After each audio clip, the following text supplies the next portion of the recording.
सीधे आपको लिए चलते हैं राजधानी भोपाल। मध्य प्रदेश का 70वां स्थापना दिवस है और स्थापना दिवस पर विकास की नई उड़ान। प्रदेश को पर्यटन के क्षेत्र में एक बड़ी सौगात मिल रही है और सीएम मोहन यादव अब संबोधन कर रहे हैं। महाकाल महाराज की और ओंकारेश्वर भी तो जा रहे हैं। ओंकारेश्वर महाराज की आज के इस हमारी हेली सर्विस पूरे देश के अंदर मध्य प्रदेश की ये सबसे बड़ी सौगात है। हमारी अपनी ओर से आप सबको बहुत बहुत बधाई। मंच पर विराजमान माननीय मंत्री कल्चर डिपार्टमेंट, संस्कृति और पर्यटन श्रीमान धर्मेंद्र सिंह लोधी जी, हमारी मंत्री श्रीमती कृष्णा गौड़ जी, माननीय विधायक पूर्व प्रोटेम स्पीकर श्रीमान रामेश्वर शर्मा जी, माननीय विधायक श्रीमान भगवान दास सबनानी जी, माननीय विधायक श्रीमान विष्णु खत्री जी, एक और विधायक हमारे सिंगरौली के हैं माननीय विधायक राजेंद्र मेश्राम जी, राम निवास मेश्राम जी। मेरा दोस्त है तो मेरे नाम से ऐसी गड़बड़ हो जाती है। हमारे बीच माननीय सांसद दर्शन चौधरी जी। आज ये पूरे मंच को शोभायमान सबको सौगात मिल रही है, इसमें कोई बचा नहीं। एयरपोर्ट अथॉरिटी के चेयरमैन श्रीमान विपिन कुमार जी, हमारे एसीएस शिवशेखर शुक्ला जी, किशन सूर्यवंशी जी, सभापति राहुल कोठारी जी, संगठन के महामंत्री। इस अवसर पर सभी आगंतुक अतिथिगण, प्यारे मित्रों, पत्रकार साथियों, बड़े से बड़ा और छोटे से छोटा यात्री सब मौजूद है मंच पे। जोरदार अभिनंदन आज की इस हेलीकॉप्टर सर्विस सेवा के लिए। छोटा सा व्योम अपनी टिकट लेकर के हेलीकॉप्टर की सर्विस की भोपाल से शुभारंभ कर रहा है, हमारे लिए सौभाग्य है।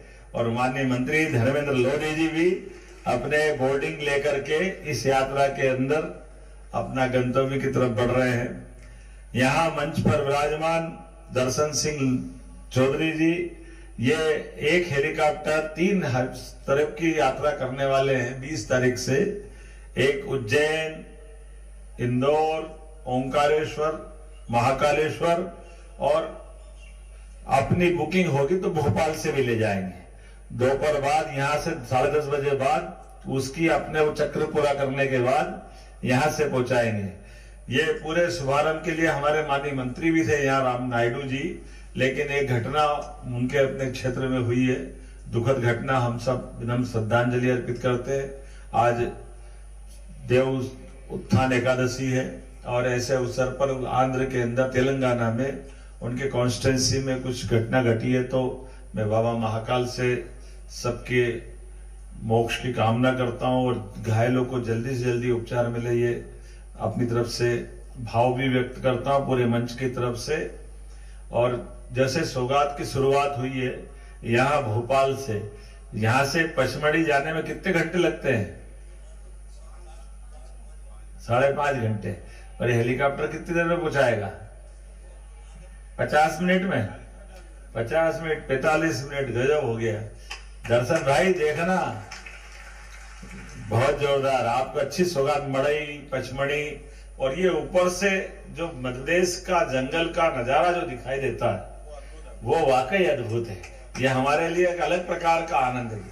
अभी हेलीकॉप्टर के माध्यम से जो कृष्ण मृगों का एक बड़ा दबाव रहता था शाजापुर जिले में, लगभग 500 हिरण पकड़ने में भी, उसमें ये सरकार की योजना है, लेकिन किसानों की खेती पे नुकसान होता था। लेकिन इस बात का संतोष है कि बगैर कोई हानि करे, सहजता के साथ उनके हेलीकॉप्टर के आवाज से और बाकी प्रबंधन से अफ्रीका की टीम आई थी और उन्होंने लगातार उसमें अब नीलगाय भी पकड़कर ले जा रहे हैं। तो गांधी सागर में, कान्हा में और कुनो में वो अपने जो खेती वाले इलाके, कृष्ण मृग आमतौर पे खेतों के अंदर उनके जीवन यापन के लिए जरूरी रहता है। लेकिन ये जो सौगात दे रहे हैं हेलीकॉप्टर सर्विस, पहले जैसे आपने बताया कि हमारी राज्य के अंदर की विमान के आधार पर 12 यात्रियों का विमान, 9 यात्रियों का विमान, श्रीराम ओला जी है ना, आप श्रीराम ओला, आपको बधाई जोरदार। आपको एक और कौन आए, किनका एक और हेलीकॉप्टर? संजय अग्रवाल जी भी है क्या? अग्रवाल जी का जोरदार अभिनंदन दोनों तरफ से। और यहाँ के साथ 2 और नई शुरुआत है। वैसे वो उद्घाटन विधिवत तो बाद में होगा, ये भी 20 तारीख से चलेगी, लेकिन अपने राज्य के अंदर भी रीवा से इंदौर इंडिगो और रीवा से दिल्ली, ये अपने राज्य के अंदर पूर्वी मध्य प्रदेश के लिए बड़ी सौगात, ये पश्चिमी मध्य प्रदेश के लिए, और ये मध्य में भी जबलपुर भी चलेगी। कान्हा और कहा जाएगी, कान्हा, पेंच, बांधवगढ़। वास्तव में प्राकृतिक रूप से वो जंगल भी अद्भुत है और जंगलों के अंदर वन्य प्राणी भी अद्भुत है। अपना कान्हा का तो गजरूप मामला है। प्रधानमंत्री इंदिरा गांधी से लगा करके हर काल में हर समय उसका एक आकर्षण है। माननीय प्रधानमंत्री मोदी जी भी कहाँ आए थे? टूरिज्म की दृष्टि से और भविष्य की दृष्टि से आने वाले समय में ऐसे सभी स्थानों के लिए हम सब वो कर रहे हैं, आम आदमी के लिए भी, जो वीवीआईपी के लिए भी प्रबंधन हो। लेकिन आज के समय में समय की कमी है, और समय की कमी में ये आवागमन के लिए भी, यद्यपि सड़कें तो अच्छी हुई है, लेकिन फिर भी पचमढ़ी जाने में 5.5 घंटे लगते हैं। और ओंकारेश्वर, महाकालेश्वर अगर दोनों दर्शन करना तो पूरा दिन लगता है। और अब क्या है, कितने घंटे में हो जाएंगे? 3 घंटे में। सुबह 10 बजे से 7 बजे से 10 बजे तक अपने आप में दोनों ज्योतिर्लिंग के दर्शन करके आपको जहां निकलना, आगे अपने काम पे लगो। कितनी अच्छी सुविधा है, जोरदार अभिनंदन करें। ये अपने धार्मिक पर्यटन के साथ ये हेलीकॉप्टर सर्विस नहीं है, लोगों के समय की कीमत भी और व्यवस्थाओं का भी आदत, इसके माध्यम से कई प्रकार के लोगों को रोजगार मिलेगा। यात्रियों का तो जो बाकी सुविधाएं हैं, जो हमारी उनकी रहने की, खाने की, पीने की, गाड़ियों से आवागमन की, देवस्थान पर दर्शन करने की, सारी चीजों को जोड़ करके ये पर्यटन विभाग ने संपूर्ण एंड टू एंड ये जो संपूर्ण पैकेज बनाया, वाकई ये अद्भुत है। क्योंकि आमतौर पर जहां हेलीकॉप्टर सर्विस है वो उतार देते हैं, लेकिन जाओ कैसे, वो अपने आप प्रबंधन करो। लेकिन यहाँ तो सारी सौगातें दी है, और ये तो और आनंद है। अभी शुरुआत होने तक अब बाबा महाकाल के लिए भी हमारा वहां बिल्कुल पास में एक हेलीपैड बनाया, जिस हेलीपैड के माध्यम से महाकाल की दूरी और कम हो गई। अभी डीआरपी लाइन से दूर पड़ता है, लगभग लंबा जाना पड़ता है। ऐसे कुल मिलाकर के हर एक क्षेत्र के अंदर मध्य प्रदेश को विकास के सारे नए सोपान, और जैसे पर्यटन मंत्री श्रीमान राम नायडू ने कहा है कि मध्य प्रदेश के अंदर एयर एम्बुलेंस पूरे देश में सबसे पहले कहीं चालू हुई। हमें इस बात की प्रसन्नता है कि हमारे अपने राज्य में चालू।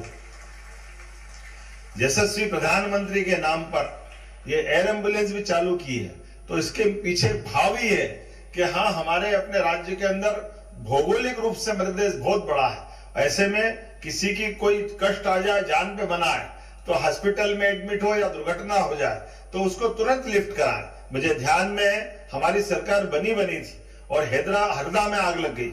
हरदा में आग लगने के कारण से वहां से लोगों को लाना, तो हरदा से भोपाल आओ, इंदौर आओ, नर्मदापुरम आए, 3-4 घंटे से कम कहीं नहीं लग रहा, 4 घंटे 4.5 घंटे। ऐसे में घटना में जले हुए लोग, घायल लोग, बड़ी चुनौती थी। लगभग हमने एम्बुलेंस तो लगभग बड़ी संख्या में पहुंचा दी, लेकिन अब इस मार्ग का क्या करें? तभी हमको ध्यान में आया कि ये हर एक स्थान पर, तो इसका परिणाम निकला कि कई यात्रियों का लगभग देश के अंदर हमारा आदर्श उदाहरण है, जिसमें हमने कई लोगों की जान बचाई। बड़े पैमाने पर इस एयर एम्बुलेंस का लाभ लेकर के हमारे गरीब से गरीब आदमी की, अब एक एयर एम्बुलेंस उदाहरण के लिए हम अगर दिल्ली बंबई पहुंचाते हैं तो प्राइवेट सेक्टर के लिए 7 से 8 लाख रुपया किराया लगता है, लेकिन हमने कहा कि गरीब आदमी के लिए केवल आयुष्मान कार्ड हो, सारा पैसा सरकार देगी। ये सौगात हमने अपने राज्य के सारे लोगों के लिए, लगभग 4 करोड़ से ज्यादा लोगों का आयुष्मान कार्ड है, उन सबको लाभ दिए। और जो सक्षम है, वो कठिनाई तो उनको भी आती है, उनको तुरंत पहुंचाना है, तो उनके लिए भी पेड सर्विस, वो अगर पेमेंट देते हैं, ऐसे में उनकी जान बचाने का काम भी अपनी सरकार ने किया। और ये पॉलिसी इतनी अच्छी चली, कई सारे राज्य हमसे इस पॉलिसी की कॉपी लेकर गए, अरुणाचल, मेघालय, उधर पूर्वांचल के राज्य, दक्षिण के राज्य, कई सारे राज्य उसकी कॉपी कर रहे हैं। उतना ही नहीं, हमारे राज्य के अंदर जो हमने हेलीकॉप्टर के साथ विमान सेवा चालू की, प्लेन से यात्री चालू की, उससे भी टूरिज्म बढ़ रहा है और वो सुविधा भी लगातार बढ़ रही है। ये बात सही है कि जब मैं टूरिज्म चेयरमैन था तब हमने पहली बार इसकी सौगात दी थी, जब माननीय प्रभात जी हमारे सारे नेताओं को लिए, और उसी सिलसिले को हमने बढ़ाते हुए बाद में हमारी इस पॉलिसी को गुजरात में भी ले गए थे, लेकिन विमान के बाद हेलीकॉप्टर सेवा से तो पुनः हम देश के अंदर नंबर बनाए। और इतने नहीं, इनके कारण से कई हमारे जैसे सतना, जबलपुर और जो छोटे स्थान के हमारे प्लेन हैं जैसे सिंगरौली, ऐसे कई स्थान पर है जो अभी एयरपोर्ट अथॉरिटी ने उसको अपनी व्यवस्था में नहीं लिया है, लेकिन वहां हमारे रेगुलर प्लेन चल रहे हैं। विपिन जी, आज आने वाले समय में एक सौगात तो आपने दिए, हमारे 8 एयरपोर्ट पहले से चल रहे थे। हमारी सरकार के बनने के बाद हमने सिंगरौली, रीवा और दतिया 3 एयरपोर्ट चालू किए। जोरदार अभिनंदन करें। ये 3 एयरपोर्ट अथॉरिटी के माध्यम से तीनों जगह संचालन हो रहा है। और रीवा जैसी जगह में तो सोच नहीं सकते थे, लेकिन रीवा आज हमारा बदलते दौर में बहुत तेजी से बढ़ने वाला एक नगर बना है। ऐसे में हम समग्र रूप से सोच के चल रहे हैं। और जबलपुर के लिए भी माननीय प्रधानमंत्री मोदी जी ने जबलपुर और ग्वालियर वाकई अद्भुत, ये तो सौगात तो ये भी उन्हीं की है। और ये एयरपोर्ट की जो रचना बनाते हैं, ये भी कितनी अच्छी रचना बनाते हैं। ये ऊपर से उड़ते हुए प्लेन और हेलीकॉप्टर से ऐसा लगता है बड़ा कछुआ बैठा है। ये अपने आप में रचना भी स्थानीय नगर की विशेषता के साथ जोड़ के बनाते हैं, जिसके आधार पर भोपाल का तालाब तो अपनी जगह है, लेकिन इसकी प्लान डिजाइन इतनी बढ़िया है कि ऊपर से लगता है कि वाकई ये कछुए की आकृति। ये जो अपनी वर्तमान में वास्तुशिल्प के इतने अच्छे उदाहरण है हर एक स्थान पर। तो मैं मान के चलता हूं जब हमारा उज्जैन का बनेगा तो महाकाल की कृति बनाना, ताकि उससे मिलता जुलता बनेगा। हमारे लिए तो अपने लिए इसी प्रकार की चीजों को बनाने की जरूरत है, ताकि हवा से भी देखे और नीचे मैदान का आनंद तो ले सही, आप जब आता तो भाव से प्रवेश करता है। जैसे इन सारी चीजों को जोड़कर देखने का आनंद भी अलग है। लेकिन आज के इस अवसर पर जोरदार अभिनंदन माननीय प्रधानमंत्री जी के माध्यम से करें, जिनके शासन काल में डबल एयरपोर्ट हो गए। जितने एयरपोर्ट 2014 तक थे 1947 के बाद से, उसके बाद केवल 11 साल में डबल हो गए। और डबल से ज्यादा कई देशों के लिए मैं इंग्लैंड गया था जब टूरिज्म का चेयरमैन था, उस समय से लेकर आज तक। अब तो ये बड़ा आश्चर्य लगता बताने के लिए, इंग्लैंड जैसी जगह पे हीथ्रो हवाई अड्डे का विकल्प दूसरा बन जाए। जैसे अपने यहाँ भी लोकतंत्र का आनंद है, यहाँ बने वहां बने, ये बने वो बने, लेकिन भारत कितनी तेज गति से आगे बढ़ रहा है। उनका डिसाइड नहीं हो रहा 10, 12, 15 साल से कि कहां बनेगा। एक ही एयरपोर्ट पे भयानक प्लेन का लोड है, लेकिन हमारे अकेले दिल्ली जैसी जगह पर T1, T2, T3 सफदरजंग तो पहले से हाई और जेवर अलग बन के तैयार हो गए। अब तो विमान इतने नहीं जितने एयरपोर्ट हमारे पास है। इतना प्रबंधन जो तेज गति से हो रहा है, वाकई अद्भुत है। मैं अपनी ओर से एक बार फिर इस नई सौगात के लिए बधाई देता हूं।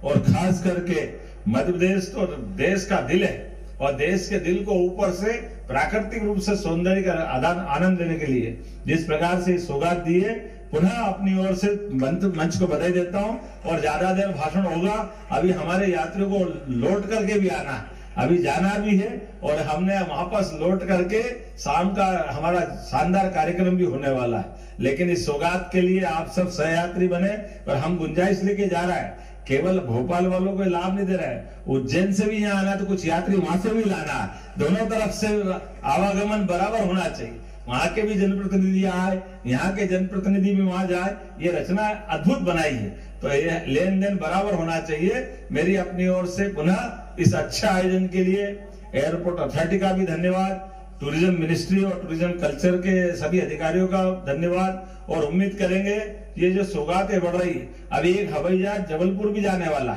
है ना। जबलपुर वाले के लिए मान के चले कि जबलपुर वाले भी बैठे हैं यहाँ पे। सिंगरौली की तरफ से जोरदार अभिनंदन। आप ही क्या करते थे, दर्शन जी ने उधर का आनंद लिया, एक इधर से है, एक इधर जाएंगे। समग्र रूप से पूरा अंचल हमारा एक विंध्य का, महाकौशल का पूरा बेल्ट हो जाता है, एक हमारा अपना नर्मदापुरम वाला बेल्ट हो जाएगा, एक मालवा कवर करते हैं। ये समग्र रूप से एक तरह से एक छतरी बन रही है। लेकिन भविष्य में अभी रुकना नहीं टूरिज्म मिनिस्टर जी, अभी हमारा ग्वालियर का बेल्ट खाली है, इस ग्वालियर वाले बेल्ट में भी आगे जाकर के इसकी संभावना है। बड़े पैमाने पे खजुराहो से लेकर के ग्वालियर तक का ये माधव और पालनपुर कूनो जहां चीते दौड़ रहे हैं, वो किसके लिए दौड़ रहा है, दिखाओ तो दौड़ेंगे, हम भी तो देखेंगे कैसे दौड़ रहा है। उनका आनंद आना चाहिए कि नहीं आना चाहिए सबको। आज अपने बीच में वन्य जीव का ये अद्भुत संपदा हमारे बीच में है, जिनके माध्यम से हम सहअस्तित्व की भावना का बहुत अच्छा आनंद लेके जा सकते हैं। मेरी अपनी ओर से पुनः अच्छा आयोजन की बधाई, बहुत बहुत धन्यवाद।